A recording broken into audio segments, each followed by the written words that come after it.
estimated 175,000 young carers identified in the UK, aged 18 or under. Many of them, and particularly in secondary, are experiencing problems at school, such as poor attainment and bullying. With schools nowadays, they don't understand what a young carer is, and some of the pupils don't even understand. They don't even know what a young carer is. How can we tell which of our children in school are young carers? Just by looking? Very difficult. They look just like all the other children in the school. Some carers don't even define themselves as young carers. They don't realise that what they're doing has a name, has a role. When my mum was really bad, I used to have to miss time off school so I can help her get to appointments, like say doctor's appointments. When I'm at school, people around me who don't understand the situation that I'm in, they don't know that my mum's blind.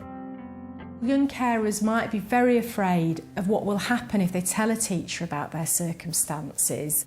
Even if a teacher does the smallest thing, it can make the biggest difference for a young carer.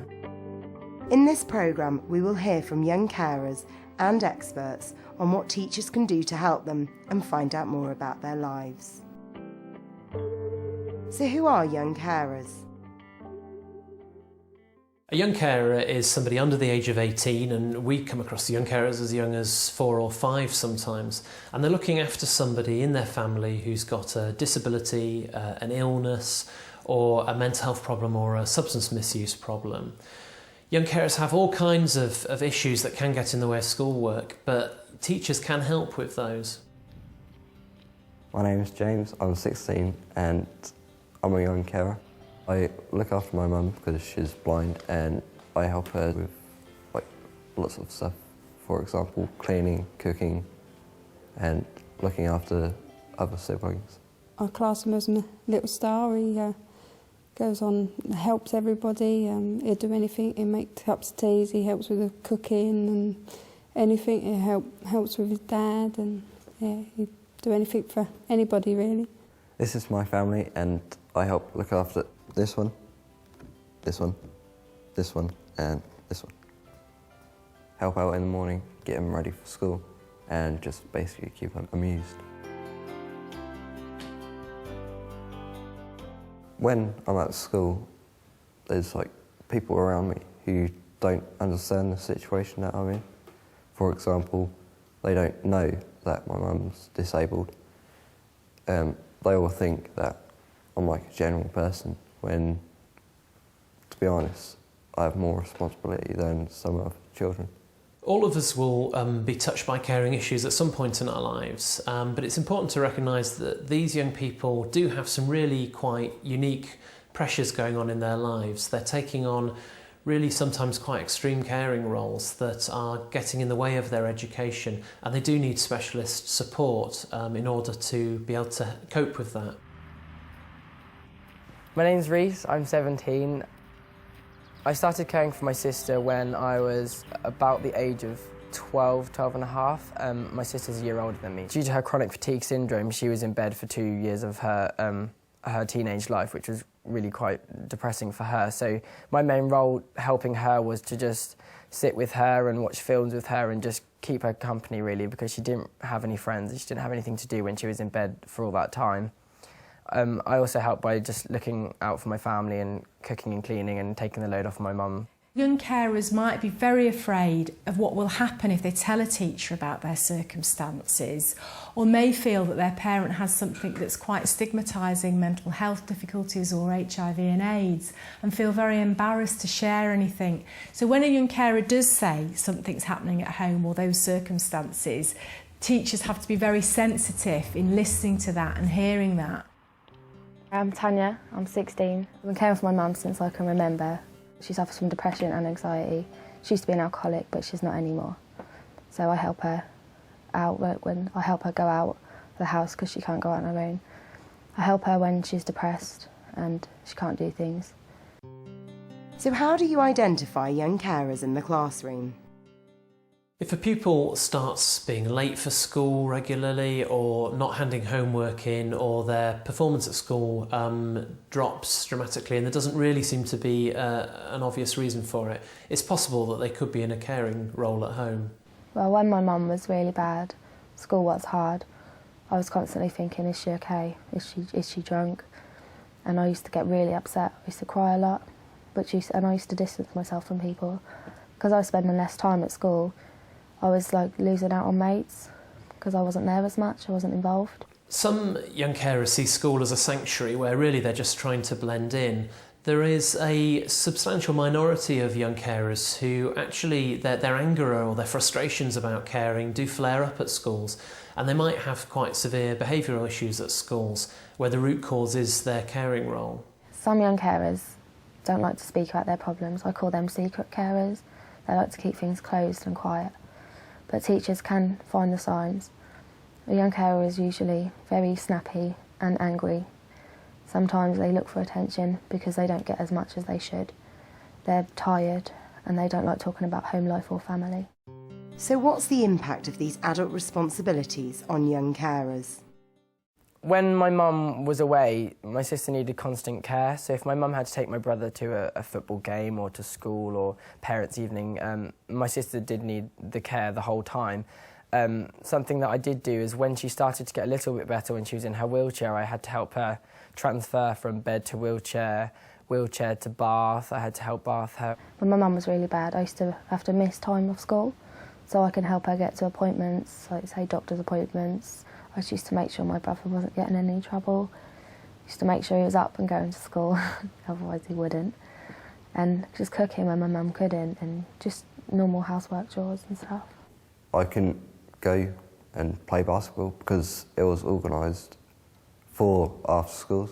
When I'm at school, I used to get tired and stressed at the teachers and stuff. With school, I try my best to get everything in on time. For example, coursework, homework, and just catching up on work that I've missed because I've been late.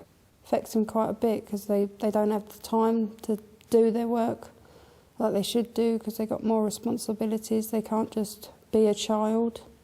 They have to have the adult responsibility of coming in and not relaxing like they should do.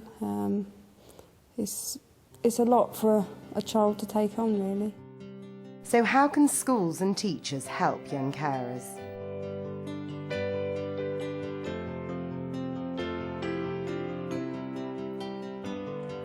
One of the first things schools can do is to raise awareness of young carers amongst their staff, for example, with a drop-in session like this one. How can we tell which of our children in school are young carers? Just by looking? Very difficult. They look just like all the other children in the school. It doesn't take a lot. Just little changes really make a huge difference to young carers. It's just about being aware and making small allowances. Like one teacher told me, movable goalposts. Don't have rigid rules. Make the goalposts a bit flexible. I think that a good idea would be that there is a question on an enrolment form for a student to go to a new school. Are you a young carer? Because then the teachers will know straight from the beginning that they do look after someone and they can help them in whatever way that they feel possible. You make the school a safe place for the child to come forward simply by having a notice board, letting them know that if they are a young carer, if they're looking after someone in the family, who in the school can they talk to so that the child can self-refer if they need to. All of the young carers would say that at school it would be much of a help if teachers could set up a homework club or some sort of club or organisation where young carers can go. Teachers need to realise that you don't have to be an expert to provide some help. It can simply be about listening and about knowing who else is out there to give the pupil help. Schools sometimes have counsellors or other pastoral staff, and they might be a really good person to take a lead on support for young carers. One of the teachers at my school that made a big difference to me was my head of house. As soon as she found out I was a young carer, she helped me through a lot. I was allowed to speak to her when I needed to. She let me have time out of lessons when I was feeling stressed or angry. She'd just be there to listen to me when I needed her to.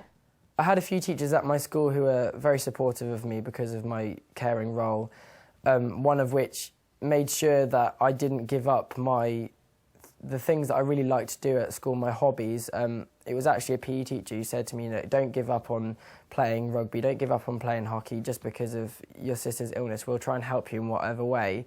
And that was really good because they tried to fix more home games, so then I didn't have to travel anywhere. And he tried to make practices earlier, so then my brother could wait and we could get picked up at the same time.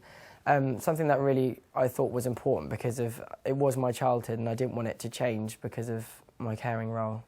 One of the things that really worked for me was a timeout card. It's a little slip that you show to your teacher when you're feeling stressed and feel you need to leave a lesson. You just show it to them and you can leave without getting in any trouble. So you've got time to clear your head and calm down before you go back into the lesson. Young carers have also told us that it's so important to be able to phone home and find out how the person that they're caring for is. Often a pupil might be in school but they're lacking concentration because they're so worried about the person at home. And many schools have implemented a phone card, so a discrete card that they can show to the teacher which gives them permission to use their mobile or the school phone at break times or lunch times.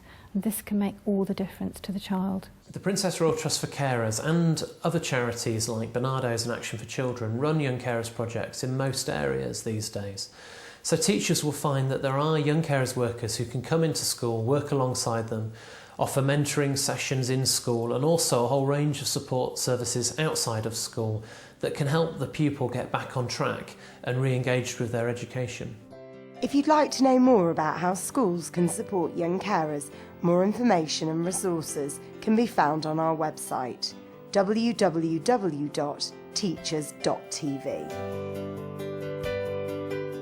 I'd say to teachers with young carers in their class, don't be so hard on them because they can get stressed. Sometimes it's hard to sleep if you're a young carer, so you're going to be groggy in the morning. Just ignore them when they're stressing out. Don't pressure them because that'll only make them worse. If it was put into the curriculum, then it would teach everyone about what a young carer is and how they feel, what situations they might be under. There are a few teachers at my school who are really supportive of me, and I think without them I would not have continued my academic career in the way that I have. I think I wasn't affected as badly as some people are by their caring roles at school because of those teachers, and I really do thank them for helping me, get my uni place and to carry on the dream that I had for my career and not let it get affected by my caring role. Thanks to the teachers that supported me through my difficult times and helped me along with coursework, I've now got my goal back on track and I can see where I'm going to be in 3 years' time. Even if a teacher does the smallest thing, it can make the biggest difference for a young carer. I think a young carer is so used to looking after someone else, it must be really nice for all of us just to feel that there's someone out there who cares back.